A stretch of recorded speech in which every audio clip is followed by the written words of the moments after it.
Hello everyone, welcome back to my channel. My name is Jen and today I am so excited to be sharing this video. In fact, I think this is probably the most excited I've been to record a video since I started this channel. And that is because I'm going to be sharing all of the books that I read this month.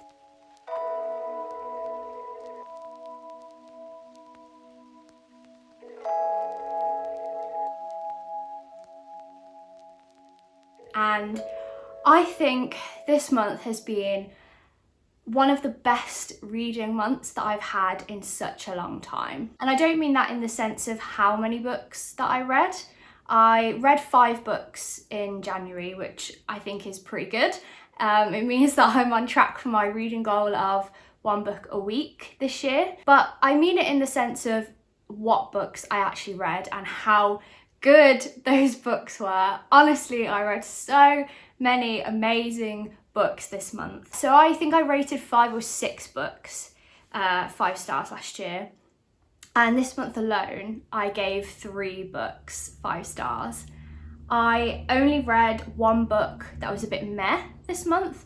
All of the rest of them were amazing, I loved them, and yeah, 3 of them were 5-star reads. So yeah, I'm pretty excited to talk about these books, especially because they're all fresh in my head and I just got so much to share about them. So thank you for joining me in this video. I hope you enjoy my rambly thoughts on these amazing books. You know I hate when you put lipstick on and it just all comes off on the mug. Anyway, the first book that I read was Neverwhere by Neil Gaiman. So if you haven't already watched my husband picks my next 3 books video, I'll link that somewhere on the screen. So basically, in short, my husband picked 3 books at random for me without any of my input, and they needed to be the next 3 books that I read. So this was the second one of those 3. This book follows Richard Mayhew, who is a pretty ordinary man living a pretty ordinary life with an office job and not too many big life goals or not too many desires to go beyond the ordinary. That is until he notices a girl bleeding out on the streets that his girlfriend that he's about to propose to that evening seems to not really see or kind of choose not to see. In choosing to help this girl, Richard ends up becoming entangled in this other world called the London Below, which is a world that exists below our world. He ends up trapped in this version of London with no way of escaping and soon learns that this version of London is anything but ordinary, and if he just goes with the flow,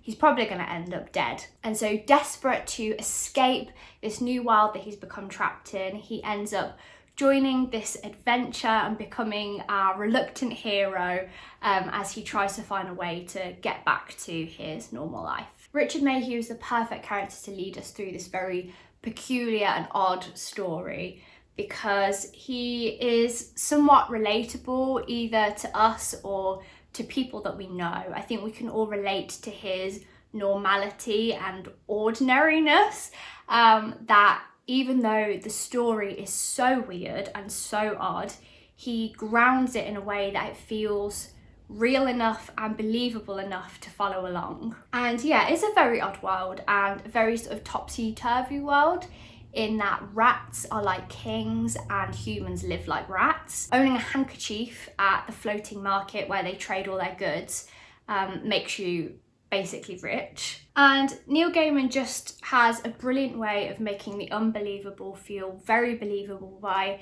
taking what we know of the world and what we know to be true and then turning it on its head, turning it inside out to look like something completely different. And by turning these things inside out and upside down, and making them look really different, he kind of exposes those things for what they truly are. He describes real life issues and oppression and poverty and all these really important themes by placing them in a fantastical world and in a new world, and making them stick out like a sore thumb, so you kind of can't look past them and ignore them. Neverwhere really is a story about looking at things the other way round and looking at things inside out. Another thing that I really like about Neil Gaiman's writing, and it was the same with The Ocean at the End of the Lane as well, is his childlike perception of adults.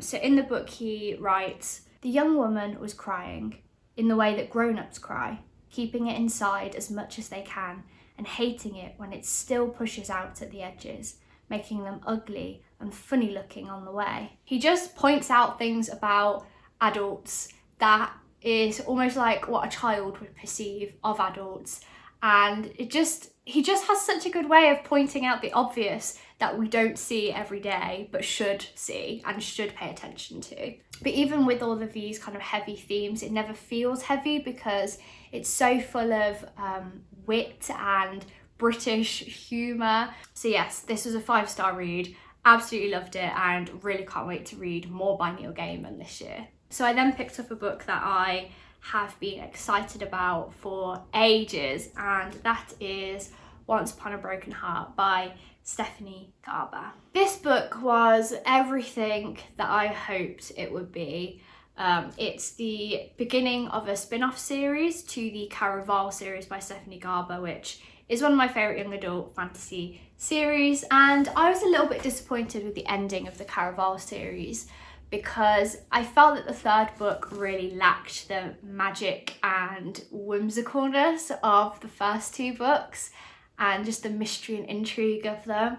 But this book brought it all back. The story follows a new character to the series, Evangeline Fox, who at the start of the story is trying to mend her broken heart, and in doing so is trying to seek out the Prince of Hearts, who we know as Jax in the Cairo series, in order to do so. She strikes a deal with the Prince of Hearts and ends up getting a lot more than she bargained for. Evangeline was such a lovely character to read from, and it really felt like this was her story, not just a random extra add-on to add to the big Cairo world. Stephanie Garber is brilliant at writing relationships, romantic relationships, but also sibling relationships, parent and child relationships. She's just really good at developing those interactions between characters. There's definitely some of your classic YA fantasy romance tropes in this story, but I just think they're done so well that I didn't even mind. I just enjoyed them so much. My favourite thing about this book though, and it's the same with the Cairo books as well, is Stephanie Garber's worlds. She just has a way of describing her world in such a vibrant and vivid and colourful way that literally makes me really want to be there. Even the way she describes apples, I start having a craving for apples. This particular book is set in the Magnificent North, which is a part of the world that we haven't seen in the Cairo series, so it's a completely new part of this world, which was really fun to explore. And also it's such a cold and wintry and just atmospheric setting that felt so perfect for a January wintry read under a blanket with the candle on. The lore and the history of the Magnificent North is explored really well too. And one of the things I particularly loved about this part of the world was this idea of stories being cursed. In the North, fairy tales and history were treated as one and the same because their stories and histories were all cursed. Some tales couldn't be written down without bursting into flames. Others couldn't leave the North, and many changed every time they were shared, becoming less and less real with every retelling. It was said that every northern tale had started as true history, but over time the northern story curse had twisted all the tales until only bits of truth remained. It's cheesy and cozy, fast-paced and fun, and it just has just about enough mystery and intrigue to keep you reading and addicted. I read it in like 2 sittings. If you want a fairy tale romance with lots of kissing, then this is your book. And I gave this one 5 stars as well. The next book that I picked up was 6 Crimson Cranes by Elizabeth Lim, and I love this cover. It's so beautiful. Every time I was reading it, I was just like distracted by how beautiful this cover is. I think it's just, the colours, they're so beautiful. Anyway, reading Six Crimson Cranes felt like watching a Disney movie. From the adventurous, headstrong Princess Shiori who doesn't want to live out the prescribed life that has been set out for her, to Kiki, the talking origami bird, to a curse and an adventure to break the curse. It just feels like watching a wholesome Disney movie. The story follows Princess Shiori, who has discovered that she possesses this forbidden magic. On the morning of her betrothal ceremony, she ends up losing control of her magic, which ends up delaying her betrothal, which is a big stroke of luck for Shiori because she does not want to get married at all. But in the process, she ends up catching the attention of her stepmother. Some other things happen which lead to Shiori and her 6 brothers, the 6 princes, being cursed by their stepmother. Her 6 brothers are turned into 6 crimson cranes. And Shiori herself is cursed to have this like bowl stuck over her head that she can't remove, so nobody can see her face. And therefore nobody can recognise her. And she's also cursed in that every word that she speaks will kill one of her brothers, one of the cranes. The story was so easy to read, and every time I opened the book I felt really transported back into this world. Elizabeth Lim's writing style is very lyrical and poetic, with lines such as, "Now I saw in his eyes the richness of summer soil. His nose looked endearingly ruddy from being in the cold, and his voice was like a favourite song I never tired of hearing." However, whilst the beginning of this story was so enchanting and lyrical and visual, and the ending was really good too, the middle part just felt a little bit lacking for me. It felt like the plot became quite convenient and just a little bit easy. And I also feel like the 6 brothers are very just vague and stereotyped. I feel like they're just there as one character almost, rather than as individual people. And I really hope that in the second book we get to learn a little bit more about them as individual people. So I think in the end I gave this one a 4 out of 5 stars. Yeah, it's so wonderful and enchanting. It just needed a little bit more depth, but I'm hoping that in the next story we get a little bit more of that. So my next book was a little bit of a break from all of my fantasy books, and I picked up First Person Singular by Haruki Murakami. And this is his newest, I believe, collection of short stories. And I seem to be doing a very, very good job of picking up all of Murakami's average books before I actually commit to one of the good ones. I don't know if it's the length of 1Q84 or the weirdness of Kafka on the Shore or the hype around Norwegian Wood, but for some reason I keep gravitating away from those really beloved Murakami books and those really popular Murakami books and going for the kind of short and more obscure ones that even Murakami's fans call a little bit mediocre. So this was my 3rd Murakami book, and I think I've got to the point now where I need to just commit to one of the popular, longer, weirder books. So please recommend in the comments below, if you're a Haruki Murakami fan, which book should I read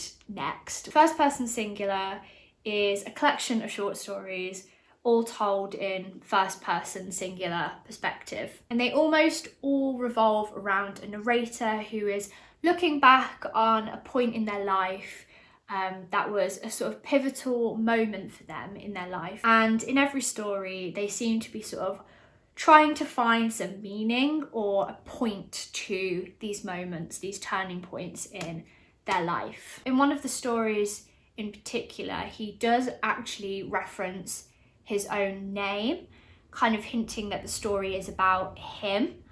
But in the others, he doesn't do that.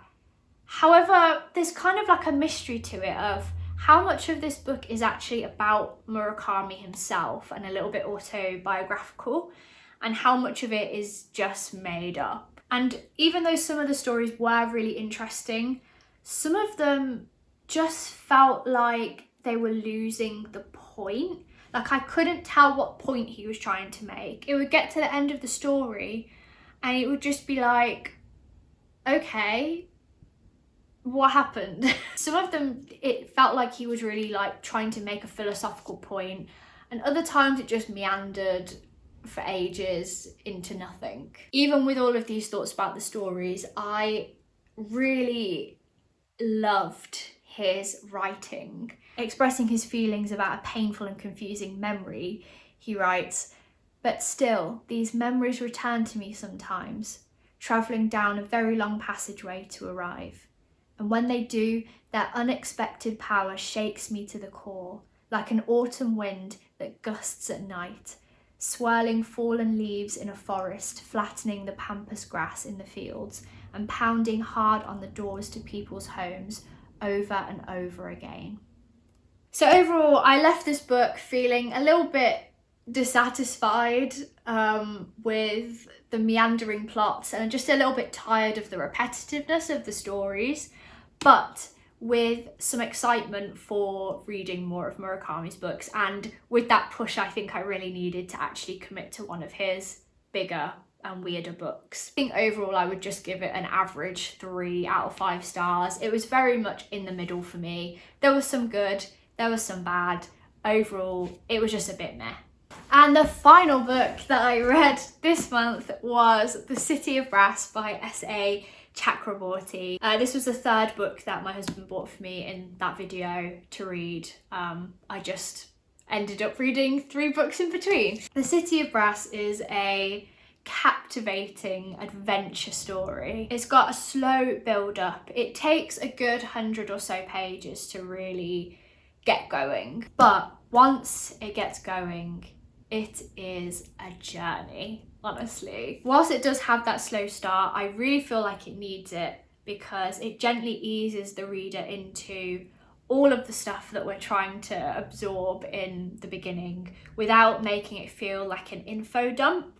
The world feels like it unravels for us rather than just being dumped at our feet and us having to catch up. The setting begins in Cairo with our main character Nari, who is a thief and a bit of a con artist. She is an orphan and she makes her living by kind of swindling people out of their money, but she ends up messing with the stuff of legends and myths that she really believes there's no power in.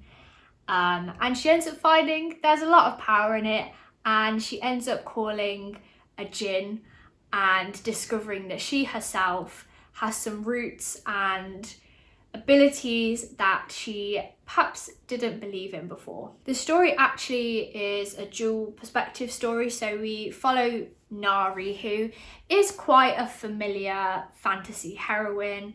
She's a young woman who's been orphaned and is discovering who she really is. But the other character that we're following throughout the story is Prince Ali, who is also quite a familiar fantasy reluctant hero, I would say. He is a prince with all of the battle training and all of the intellectual knowledge and teaching that a prince could need, but he's young, he doesn't have the experience, he hasn't seen the reality of the hardships of his people, and he's kind of going about his life with this head knowledge of how things work rather than a real experience and understanding of it. I felt like this book did such a good job of taking these cardboard cutout stereotypes of fantasy characters and melding them into very unique and complex characters with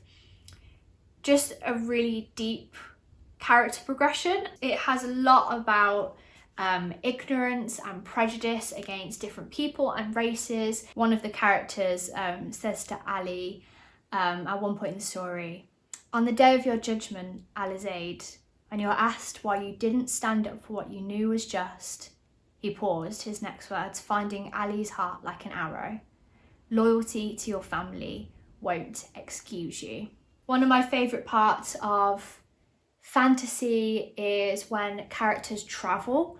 I really love that, when characters like get split up and travel together. And we had part of that in the story, but we also had really good and interesting battle scenes and political scenes at court and family dynamics, and there was just so much in this book that made it feel so varied and never boring. Like, I never felt bored whilst reading this book after I got past the first 100 or so pages. Even though it's more adult fantasy in that it's quite complex to get your head around and the characters are older, there's no like graphic scenes in it. Often what puts me off adult fantasies in general is that I just don't want to read loads of like sex scenes or really like gory, violent battle scenes. And this book just does a really good job of not making it graphic. It also reminded me a lot of the Daughter of The Daughter of Smoke and Bone trilogy by Laini Taylor. It had some really similar themes and feels to it as that series. So if you liked that series, I think that you will like this one as well. So yes, I would give this one 5 out of 5 stars as well. It was such a fun read, and I'm now desperate to read the second book after that cliffhanger. So those were the 5 books that I read this month. Oh, I loved them so much. I had such a good reading month, and I'm in such a fantasy reading mood now. I would love to know which books you've read during January and whether you'd recommend them. So thank you so much for watching this video. I hope you have a wonderful day, and I'll see you very soon in the next video.